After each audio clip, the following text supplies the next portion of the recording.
গাজীপুরের শ্রীপুর উপজেলায় বৈদ্যুতিক শর্ট সার্কিট থেকে সৃষ্ট আগুনে 10টি ঘর পুড়ে গেছে। মঙ্গলবার 23 ডিসেম্বর ভোর 6টার দিকে উপজেলার জৈনা বাজার আবদার কলেজ রোড এলাকার রফিকুল ইসলাম রবির বাড়িতে এই অগ্নিকাণ্ডের ঘটনা ঘটে। এতে প্রায় ভাড়াটিয়াদের ঘরের আসবাবপত্র, নগদ টাকা, স্বর্ণালংকার সহ মূল্যবান জিনিসপত্র পুড়ে ছাই হয়ে গেছে।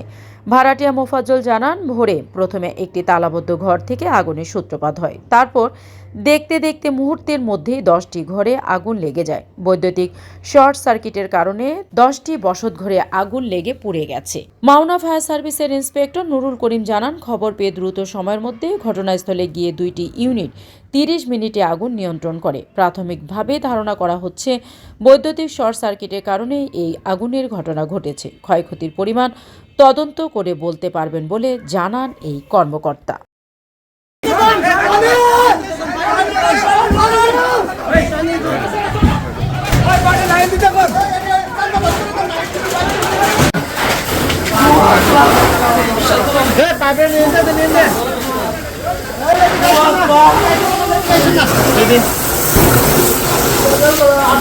ওই পাশে দক্ষিণ পাশে বড় লোক ছিল না, একজন ছিল অভিষেক গেছে, ঠিক আছে, সে অভিষেক গেছে তালা মেরা হঠাৎ করে আগুন মানে দরজা করে বাসি উঠছে। পরে আরো বাড়াইতে আছে বাড়িতে কইতাছে কই ঘর আগুন, ঘর তালা মারা, রুমের তালা মারা, এই রুমে আগুন লাগছে। পরে সবাই ফোন করলে করে উপস্থিত বাইরে সবাই উঠে দিয়ে ঘর আগুন লাগছে। তারপরে এই রুমের থেকে আর 10-15 রুম একবার পুড়ে গেছে। আগুন কটার দিকে লাগছে? আপনি কটার দিকে? আগুন লাগছে 7টার দিকে। তো হ্যাঁ, 6টার দিকে, 6টার দিকে,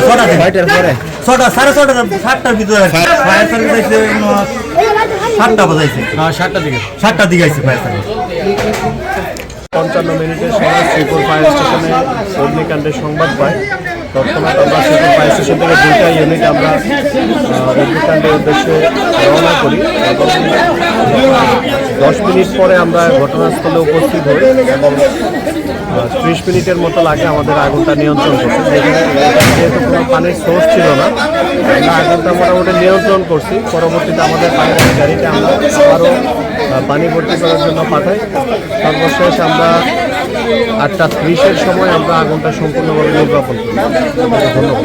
ক্ষয়ক্ষতির পরিমাণ কি জানতে পারছেন? ক্ষয়ক্ষতির পরিমাণটা আমরা এখনো জানতে পারিনি, তবে প্রায় 10টার মতো রুম মালামাল ভর্তি পড়ে গেছে।